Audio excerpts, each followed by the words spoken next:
Hello, welcome back. Now today I should actually be digging over my allotments. We haven't had rain for a couple of days now and it's kind of optimum weather today to get a load of digging done, but quite frankly I have done so much digging recently that I just want to get on with something else and do something fun. So today I am going to be taking cuttings of my blackcurrant bushes so I can get double the amount of blackcurrants growing, and I thought I would bring you along so I can show you how to do it on your own fruit bushes so you can grow more soft fruit next year. So behind me here is one of my blackcurrant bushes. I was really lucky to inherit two of these bushes when I took on my allotment 2 years ago. There's lots of grass all around it. It's been really hard to keep on top of all of the weeds here. But these blackcurrants taste absolutely beautiful, and I'm still in contact with the people that used to look after this allotment here. It was Brecknock Wildlife, and one of the girls that was working there has her own allotment now in Devon, and I'm still in contact with her. And I was telling her about these blackcurrants, and she was saying how she, used to harvest them and make kind of blackcurrant squash and different things with them. And I thought, the best thing I could do, or the easiest, cheapest thing that I could do for her, is take a load of cuttings and grow them on and send them to her as a gift. But it also got me thinking, with soft fruit, it's really expensive in the shops, but it's also one of the highest sprayed, sprayed with pesticides, fruit or vegetable that you can get. Soft fruit is just, it's so tasty to eat fresh and free when you grow it at home. So I definitely want to grow so many more of these bushes next year. So today I'm going to be taking cuttings and I will show you how you can take cuttings at home as well, and how to look after them so you can get new plants. Now with blackcurrants or many soft fruit like raspberries, gooseberries and things like that, you can take cuttings of them pretty much kind of 12 months of the year. In the summer you're going to be taking softwood cuttings, and from kind of autumn onwards through to kind of mid-winter, very early spring, you can take hardwood cuttings. Now at the moment we're still kind of at the very beginning of autumn here in the UK, and I've still got leaves on the blackcurrant bushes, so we're kind of in between now. So I'm going to class these as semi-hardwood cuttings. The only equipment that you're going to need to take these cuttings is some secateurs, and if you don't have secateurs, something like some kitchen scissors will do absolutely fine. And I will show you now how easy it is to take cuttings. I do apologise, this is probably not going to be really easy to see because I've got all of this greenery around at the bottom of the plant, but this is so simple.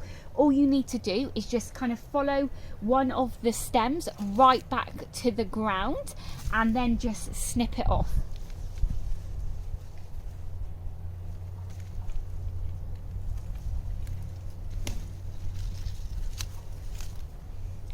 And here you have it. This is your first cutting.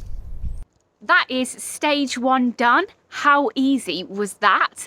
I'm armed with all of my cuttings now, and do you know what?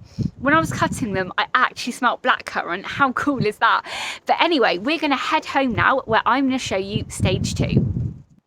I'm at home now, ready to get on with stage two of the blackcurrant propagation. I've got my cuttings here. I've got a couple of large plant pots and a tray of compost here.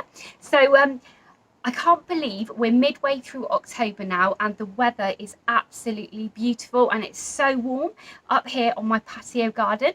I'm going to turn the camera around so you can see better, and yeah, let's get on with part two. So the first thing that we need to do is just take off all of the leaves, just so we've got the woody stems left behind.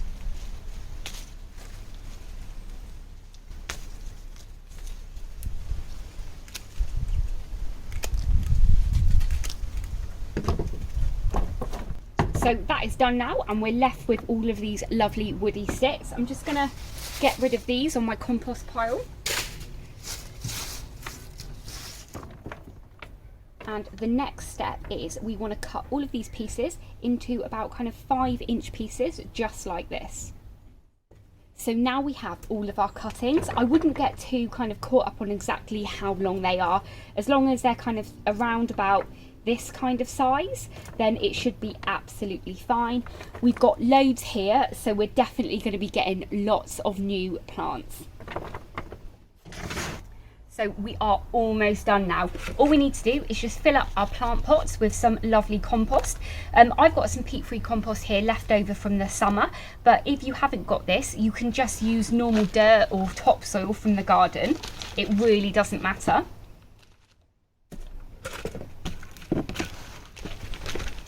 I've got so many cuttings here. I think I'm going to go and find a couple more plant pots to get filled up because I've got some compost left over.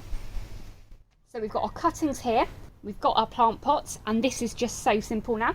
All you need to do is just place your cuttings around the edge of your plant pots. Placing them around the edge just ensures that they aren't getting waterlogged in the very middle of your pot.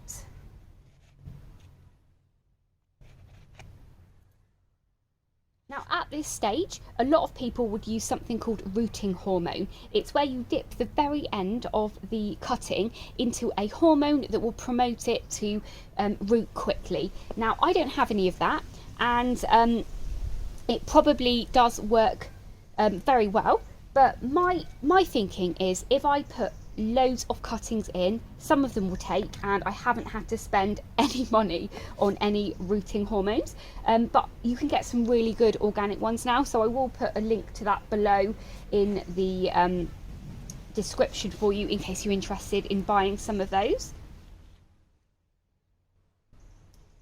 Now I'm just being quite careful to make sure I put the cuttings the right way up, and you can usually work this out by just knowing that the kind of little branches on them or some of the buds are pointing upwards. But I'm pretty sure actually if you were just to put them upside down they would still grow, but I just want to give them the best chance possible. So I will also just say, now that I've put these in the compost, if you're too busy to even do this, and let's face it, we are all really busy at the moment, aren't we? You can just put these cuttings directly in the ground.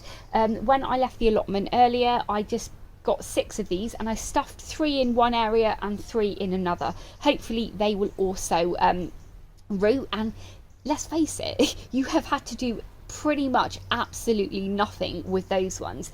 Now for the next stage, I'm just going to give these a water, and then we will put them into the cold frame, and I'll meet you over at the cold frame.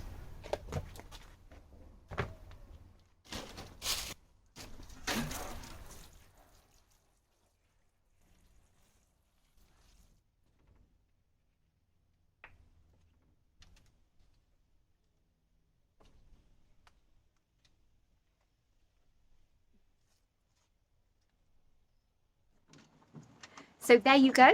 The cuttings are just going to stay in this cold frame over the rest of the winter. And some people actually sometimes put a plastic bag over the top of the pot, but I don't have any plastic bags. And to be honest, I've got so many cuttings there, you know, I think they'd probably do pretty well as long as you just make sure that the pots are kept moist, and maybe just check on them every couple of months or so. Now, one thing I didn't say is you'll know when they have actually taken, and that is when you will see roots out the very bottom of the pots.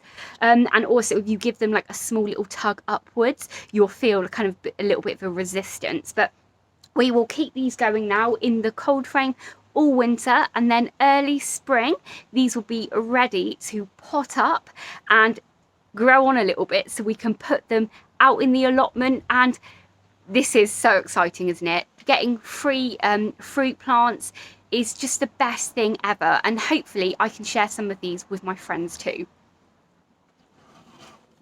Thank you so much for watching my video today. If this is the first time you're watching one of my videos, please do hit that subscribe button and ring the bell so you can be notified of all of my latest videos.